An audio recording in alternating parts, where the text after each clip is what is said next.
նույնիսկ ունենալու դեպքում, այս չի կասկածում մեր խոսքի վրա, ասել ենք կա, պատրաստ ենք գործընթացի, այդ թվում նաև այն թեկնածուով, որով իրենք առաջադրել են։ Բայց պարոն Սաղաթելյան, որն է խնդիրը, որ հիմա չեք ստորագրում, լավ,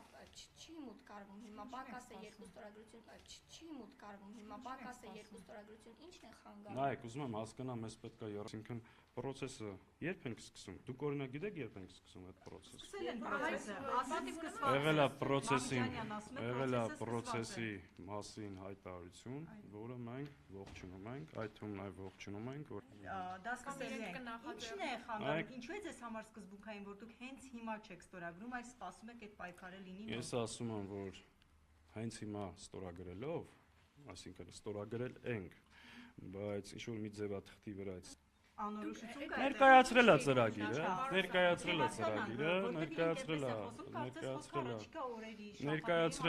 ծրագիրը, մենք տվել ենք հարցեր, գիտեք, այս հարաբերությունները մենք շատ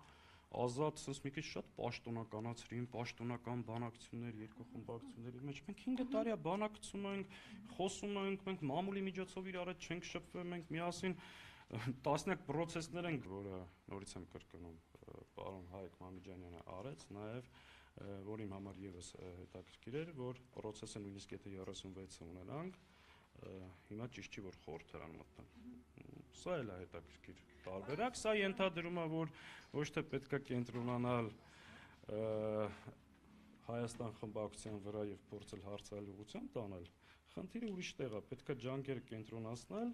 եւ իրոք փորձել համապատասխան ստորագրությունները ունենալ, որ այս գործընթացը տանել առաջ։ Եթե բոլորի հասկացողությունը սա է, մենք պատրաստ ենք այդ ուղղությամբ քայլել։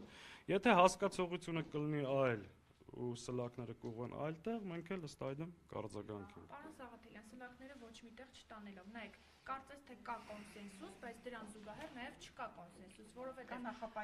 հանրապետական կուսակցությունը ասում է ստորագրությունները տանք, զուգահեռաբար սկսվի փողոցային պայքարը։ Դուք ասում եք սկսվի փողոցային պայքար, հետո մուտք անեք ստորագրությունը։ Այդ դեպքում այս ճակերտավոր ասված բանակցությունները ինչի համար էին, ինչ Տեսեք, մի շարք հարցերի մասին մենք խոսել ենք։ Օրինակ առաջին հարցը փորձել ենք հասկանալ, եթե երկու ստորագրությունը կա, թե չկա։ Երկրորդը ժամկետների հետ կապված, ասեցի, հարցրել ենք, պատասխաններ ստացել ենք։ Երրորդը ծրագիրը, այսինքն անտրամաբանականը նա կլիներ, որ մենք այդ հարցերը մեր գործընկերներին չուղենք, այսինքն 28 պատգամավոր ամենամեծ խմբակցությունը մտնում է մի, այսինքն գործընթացի քննարկման մեջ, բայց հարցերի պատասխանը չիմանանք։ Հիմա ասեցի, այդ հարցերը տվել ենք եւ պատասխանները ստացել ենք։ Այդ ձևակերպումից, Ես չասեցի գոհացրել է կամ չէ, ես ասեցի մեր տեսակետը որն է, ներկայացրեցի իրենց տեսակետը որն է։ Մենք փողոց, գործընթաց, դրանք շատ փոխկապակցված աշխատանք է։ Այս պահին ստեղ ունենք անհամաձայնություն իմիջիայլոց։ Մեր գնահատմամբ կա impeachment սկսելու գործընթացի նախաձեռնության մասին հայտարարություն, դա գործընթացի կվերածվի այն ժամանակ, երբ որ կլինի համապատասխան ստորագրությունների ուղղությամբ հստակ աշխատանք, առնվազն 2 ստորագրություն եւ փողոցային պայքար։ Այս պահին Ռոբերտ Քոչարյանը իր այս վերջին հարցազրույցում ասել էր, որ պրագմատիկ մարդ է եւ չի մտնեն գործընթացի մեջ, որը տանում է, որ ունի 0 հավանականություն իրականացվելու ակնհայտ նախ տեսեք, կա իրավիճակի փոփոխություն, բայց ինչ որ ասում եմ, դա ամբողջ խմբակցության, այդ թվում նաև Ռոբերտ Քոչարյանի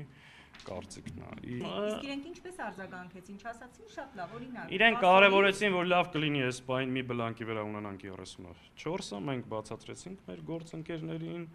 շատ նորմալ խոսել ենք ամուսինների հետ, տարածքներում ուժեղացնում ենք մեր կազմակերպությունները, շատ հստակ այդ մասին հայտարարել ենք։ Այո, մենք պատրաստվում ենք ամեն գնով այս իշխանությունը, գիտեմ, դուք անդադ ուզում եք ինչ-որ գնահատական տակ, ես ասում եմ նկարագրենք, ինչով ավարտվեցին ձեր բանակցությունները։ Ինչով ավարտվեցին Վերջ եղել է նորից սկզբից կրկնում։ Ինչով ավարտվեցին ձեր բանակցությունները։ Ինչ որ փողոցային պայքարին ռեսուրս կա, մարդկանց տրամադրություն կա, բայց այդտեղ կան նաև բազմաթիվ հարցեր, որոնք պետք է ունենան իրենց ամբողջական պատասխանը։ Ես չեմ կարծում, որ այս հանդիպումով ամեն ինչ ավարտվել է, դեռ կշարունակվի process։ Դուք ասում եք ձեր գործընկերներին դիմենք այդ հարցը, բայց դուք քիչ առաջ նաև նշեցիք, որ բանակցությունների մասով եւ տարվող process-ի բոլոր փուլերում դուք ձեր աջակցությունն եք ցուցաբերելու, դուք անմասն չեք մնալու եւ նաև այդ երկու ստորագրությունների մասով Հայաստան դաշինքը բանակցություններ սկսելու է քաղաքացիական պայմանագիր Գիտեք, process-ը ունի քաղաքական պատասխանատվություն ստանձնած քաղաքական ուժ։ Դա ենթադրում է, որ լոկոմոտիվը այդ ուժն է։ Մենք ծրագրի մասին խոսել ենք, բայց շատ դետալների մեջ չենք մտել, ես ասում եմ, բավականին հարցեր կան։ Ժամկետների, քայլերի կողմից կամ եթե ավելի, այսպես ասած, ամբողջացնենք եկեղեցու ձայնը լսելու, եկեղեցու կոչով։ Ես չեմ ուզի այս process-ը կապել եկեղեցու պաշտպանության process-ի հետ, որովհետև սրանք տարբեր բաներ են եւ տարբեր հարթություններ են ու սա պետք չի լրիվ ուրիշ process է եկեղեցու վրա հարձակումը, լրիվ ուրիշ խնդիր է դրված եւ այս process-ները պետք չի նույնացնել։ Բայց նախորդ տարի նույն այդ վստահությունը, կոնսենսուս համախմբվածությունը կար, կարծես թե Բագրատ Սրբազանի ակցիայի ժամանակ, բայց ելի ինչ որ դրական տեղ։ Իսկ պետքա դուրս գան գործընթացը սկսելու համար այդ անտեր ստորագրությունները պետք են։ Պետք է կենտրոնանալ դրա վրա։ Հայաստան խմբակցությունը ասում է դա կա։ Կենտրոնացեք ուրիշի վրա։ Ընտրություններ լինեն արդեն հերթական։ Կարող է մի տարի հետո դա լինի եւ ընտրություններ տեղի ունենան։ Եղեք այդ հարցին ստալու։ Դե դուք եք որտեղ կողմերից մեկը։ Իսկ պատասխանեցի ձեր հարցին։ Պարոն Սաղաթյան, Նարեկ Մալյանը գրառում էր կատարել Նարեկ Մալյանը, ասելով, որ Սերյան Օհանյանի հայտարարությունը, որ հանդիպում կունենաք պատիվ ունեմի հետ իմպիչմենտի թեմայով, սուտ է, պատրաստ չեք, հանդիպում չի եղել, չի է լինելու, սա ինչպես կմեկնաբանեք։ Ձեր համար շատ հստակ լինի, Նարեկ Մալյանը մեր խոսակիցը չի այս հարցերով։ Եթե մենք ունենք այս օրակարգով հարց քննարկելու, դա քննարկելու ենք հանրապետական կուսակցության հետ, եթե ես խոսելիք ունեմ այս թեմայով, խոսելու եմ Սերժ Սարգսյանի, հանրապետական կուսակցության գործադիր մարմնի եւ պատիվ ունեմ խմբակցության հետ։ Հետեւաբար Նարեկ Մալյանը մեր խոսակիցը չի ու ինքը պետք է աշխատի այս process-ին շատ չխանգարի, եթե սրտացավ այդ հարցը։ Շնորհակալ եմ։